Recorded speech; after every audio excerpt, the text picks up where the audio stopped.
Assalamualaikum Sobat Nusantara. Tabir gelombang hutang pemerintah Indonesia pada tahun 1949, 1950, dan 1959 kepada rakyat Aceh dalam bentuk obligasi. Awalnya adalah Nyak Sandang dari Aceh Jaya yang melalui media mengungkap bahwa dirinya masih menyimpan bukti hutang pemerintah Aceh kepada ayahnya yang memberi hutang Rp100 kepada pemerintah Indonesia pada 1950, yang kala itu disebut sangat membutuhkan pinjaman konsolidasi. Nah, Sobat Nusantara, yuk langsung disimak cuplikan dalam tayangan berikut. Tapi sebelum lanjut, jangan lupa subscribe dan aktifkan lonceng notifikasinya ya, agar bersama kita terus berbagi info menarik lainnya dari Firepower. Sampai kini, dari wilayah barat dan selatan Aceh setidaknya sudah muncul 6 ahli waris, yaitu Maksun dengan obligasi Rp4.500, A Mukti dengan obligasi Rp4.600, Lina dengan obligasi Rp1.500, Tarmizi dengan obligasi Rp800, M Syakur dan Zaini yang memegang bukti obligasi Rp100. Sebelumnya juga muncul obligasi dari warga Lamno, Aceh Jaya, Nyak Sandang dengan jumlah hutang Rp100. Nyak Sandang satu-satunya pemegang surat obligasi yang sudah bertemu Presiden Republik Indonesia, Joko Widodo. Dari Banda Aceh, hadir Nurliana dengan bukti 7 lembar bukti obligasi asli bernilai total Rp33.100, dengan rincian 3 lembar bernilai Rp10.000, 3 lembar bernilai Rp1.000, dan 1 lembar bernilai Rp100. Pada lembar obligasi berbentuk seperti lembar piagam atau ijazah, tercantum pinjaman konsolidasi 1959 dengan tenor 45 tahun. Dari Aceh Besar, warga desa Tanjung Pagar Air Aceh Besar, Muhammad Gade Ibrahim, 52 tahun, mengaku mempunyai surat obligasi pemerintahan Indonesia keluaran tahun 1950 yang ditinggalkan oleh kakeknya, Tengku Ahmad dari Gelumpang 3, Kabupaten Pidi, dan sang ayah bernama Ibrahim Ahmad. Sementara dari Pidi, Laweng, ada Ibrahim Laweng yang menyimpan fotokopi obligasi keluaran tahun 1950. Satu obligasi atas nama ayah dan kakeknya, Keci Abdullah dengan nilai sumbangan Rp5.600. Sedangkan satu lagi atas nama ayahnya, Sulaiman bin Abdullah dengan nilai Rp3.000. Di kedua obligasi itu tertulis tanggal 22 Agustus 1950. Total nilai sumbangannya sangat fantastis, Rp8.600.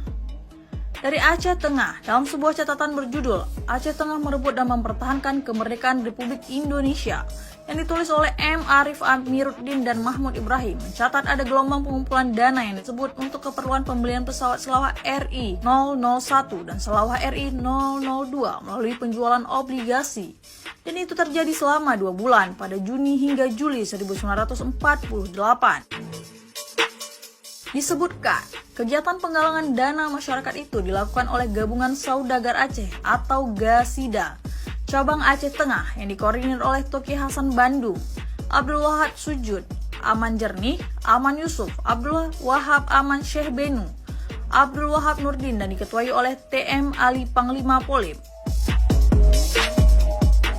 Sejauh ini baru muncul suatu alasan untuk apa pemerintah Indonesia berhutang uang kepada rakyat Aceh.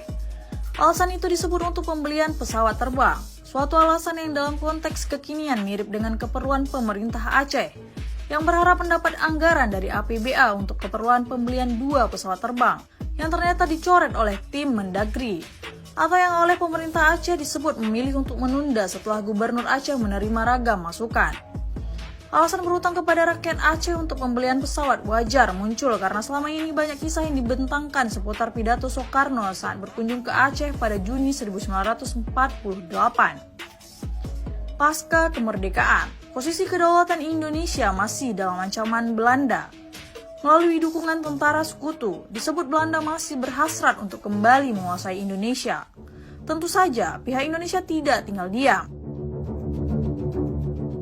Namun untuk melakukan konsolidasi ke dalam negeri hingga ke luar negeri, pemerintah Indonesia yang baru saja memerdekakan diri membutuhkan transportasi udara, yaitu pesawat terbang. Sayangnya, sebagai negara yang baru merdeka, tidak memiliki dana yang cukup untuk pengadaan pesawat. Inilah alasan kenapa Soekarno disebut datang langsung ke Aceh untuk melakukan penggalangan dana. Singkat kata, dari hasil penggalangan dana rakyat Aceh itulah terbeli pesawat RI-001. Inilah hasil dari kunjungan 3 hari Soekarno di Aceh sejak 15 Juni 1948. Kala itu, Soekarno melakukan pertemuan dengan gubernur militer Abu Daud Ber'e di Hotel Aceh, samping Masjid Raya Baitur Rahman, Banda Aceh. Disinilah hadir kisah Presiden Republik Indonesia pertama itu menangis, mengiba agar rakyat Aceh membantu dana pembelian pesawat. Saya tidak akan makan malam ini kalau dana untuk itu tidak terkumpul, kata Soekarno dalam pertemuan yang disebut diselenggarakan Gabungan Saudagar Indonesia Daerah Aceh atau GASIDA. Diceritakan juga, sebelum Soekarno kembali ke Jakarta, di lapangan Malam Padang sudah berkumpul banyak rakyat Aceh, khususnya kalangan pemuda. Soekarno hadir dan menyampaikan orasinya yang berapi-api. Aku meminta kepadamu, hai pemuda-pemuda, pemudi-pemudi, ulama-ulama, saudara-saudara, anak-anakku dari angkatan perang, segenap pegawai, segenap rakyat jelata yang berkumpul di sini, di seluruh daerah Aceh. Marilah kita terus berjuang, kata Soekarno pada masa itu. Soekarno disebut tidak hanya menyentuh kalangan rakyat, tapi juga menyentuh lubuk hati Daud Ber'e yang dipanggilnya kakak, dan mengatakan, saya minta bantuan kakak agar rakyat Aceh turut mengambil bagian dalam perjuangan bersenjata yang sekarang sedang berkobar antara Indonesia dan Belanda untuk mempertahankan kemerdekaan yang telah kita proklamirkan pada tanggal 17 Agustus 1945. Hanya saja, dalam dialog ini pula tercatat momentum yang kemudian menarik garis pisah antara Aceh dan Indonesia. Dalam dialog tersebut, Daud Ber'e meminta agar Soekarno menjadikan Aceh sebagai daerah yang menerapkan syariat Islam dengan bukti, bukan sekedar dengan pernyataan kesediaan. Hanya saja dengan ragam cara, Soekarno disebut memilih hanya menyatakan dukungannya melalui lisan, bukan melalui bukti bertanda tangan. Kehadiran Soekarno ke Aceh tidak terlepas dari keadaan Indonesia pasca kemerdekaan. Sebagaimana diketahui, problem Indonesia pasca kemerdekaan tidak hanya masih lemah secara ekonomi. Salah satunya akibat blokade Belanda terhadap ekspor Indonesia. Dan yang lebih parah adalah Belanda masih berminat merongrong Indonesia dan ingin kembali menjajah melalui dukungan sekutu Inggris yang diboncengi Nica. Dalam rentan 1948 hingga 1950, Indonesia masih berurusan dengan Belanda. Belanda bahkan sempat menjadikan Indonesia menjadi bagian dari Belanda melalui Republik Indonesia Serikat atau disingkat RIS, yang dihasilkan melalui konferensi meja bundar di Den Haag tahun 1949.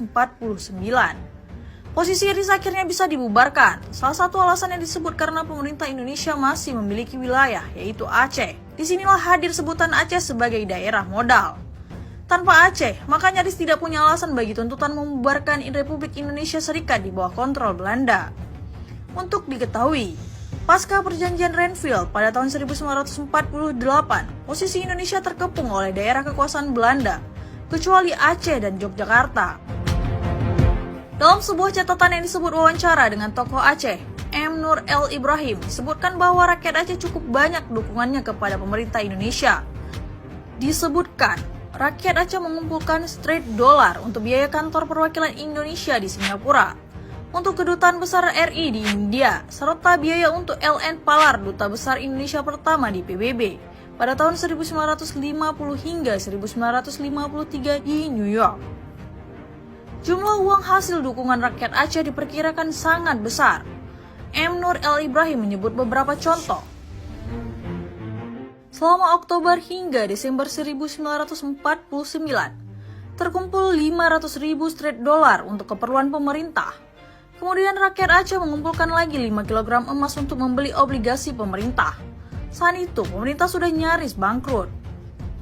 Uang yang diperkirakan sebesar 500.000 straight dollar itu, menurut catatan M. Nur L. Ibrahim, antara lain dipakai untuk angkatan bersenjata sebanyak 250.000 straight dollar, kantor pemerintahan Indonesia sebanyak 50.000 straight dollar, pengembalian pemerintah Republik Indonesia dari Jogja sebanyak 100.000 straight dollar, dan 100.000 straight dollar diserahkan kepada Mr. A.A. Maramis. Menurutnya, masih banyak lagi pengeluaran lain, tapi tidak semuanya tercatat. Terkait obligasi sendiri disebut sebagai hasil seruan Daud Ber'e yang mengajak rakyat Aceh membeli obligasi dengan alasan pemerintah Indonesia sedang bangkrut.